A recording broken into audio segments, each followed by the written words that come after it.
I still remember that night. The room was dark. My life had fallen apart around me. And then I found it. This ancient text that seemed to speak directly to me across centuries. What happened next changed everything I thought I knew about reality.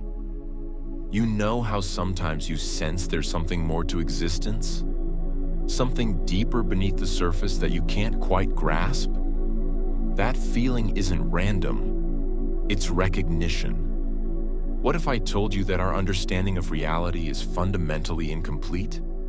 That throughout history, a profound spiritual technology of consciousness has been systematically removed from our collective knowledge? This isn't some wild conspiracy theory. It's documented history.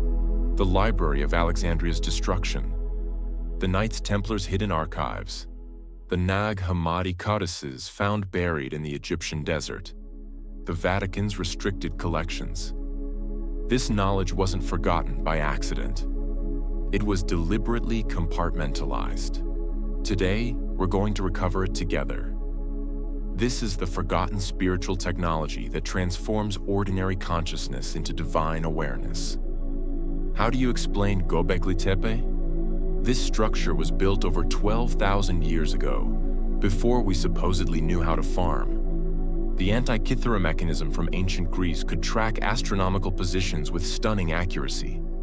The Sumerian tablets from 5000 BCE described celestial bodies we didn't discover until we had modern telescopes. The ancient Upanishads contain a phrase that haunts me: Yata Drishti, Tatha Srishti. As is the vision, so is the world. They knew over 3,000 years ago what quantum physicists confirmed in the double-slit experiment in 1927, that conscious observation affects physical reality. When I first read these texts in their original translations, I couldn't sleep for days, not because they were frightening, but because they were familiar. Like remembering something I'd always known, but somehow forgotten. History tells us an interesting story if you know where to look. In 391 CE, Emperor Theodosius ordered the destruction of the Serapeum in Alexandria, the daughter library containing irreplaceable texts on consciousness and energy manipulation. Why? At the Council of Nicaea in 325 CE, hundreds of bishops voted to exclude specific texts from the Christian canon, including the Gospel of Thomas, which contains this passage that still gives me chills. The kingdom of God is inside you and all around you, not in buildings of wood and stone. Look at what happened to Hypatia, the brilliant female philosopher torn apart by a mob in Alexandria. Her crime? Teaching that divinity could be accessed through mathematics and direct mystical experience rather than through institutional authority. When I trace these historical events, I noticed they all targeted the same areas of knowledge. It wasn't random. I used to think this was all academic until 2019, when I had the chance to study with a Himalayan master. He showed me how to access this knowledge directly, without texts or teachers. What I experienced in those mountains shattered my reality. So you might be wondering, if this knowledge is so transformative, why isn't it mainstream today? It's fascinating, really. The average person now consumes 174 newspapers worth of information daily. Our attention is so fragmented that deep contemplation becomes neurologically difficult. Our brains are literally being rewired for distraction. The scientific funding model overwhelmingly supports materialist explanations, despite anomalous data that doesn't fit the paradigm. Researchers who explore consciousness often find their funding dries up.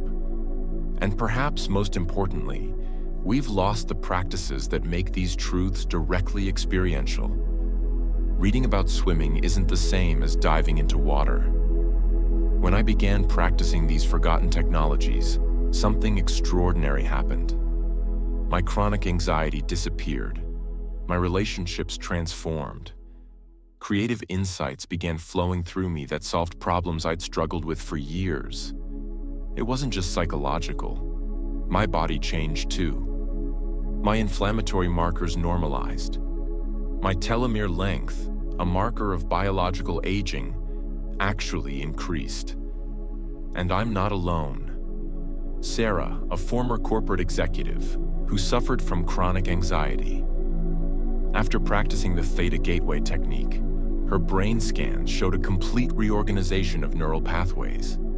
She told me, "For 40 years, I was trying to escape myself. Now I realize myself is exactly where all the answers are."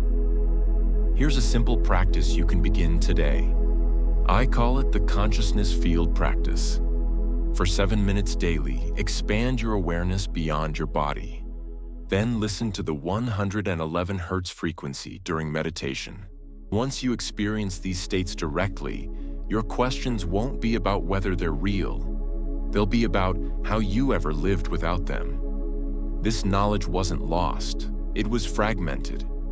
But now it's being remembered.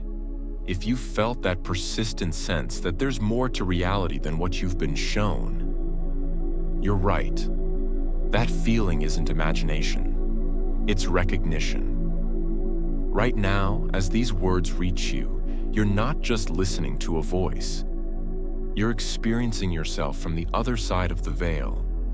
The greatest secret isn't that reality is an illusion. It's that there was never anyone else here but you. You are the dreamer who forgot they were dreaming. And now, you're waking up.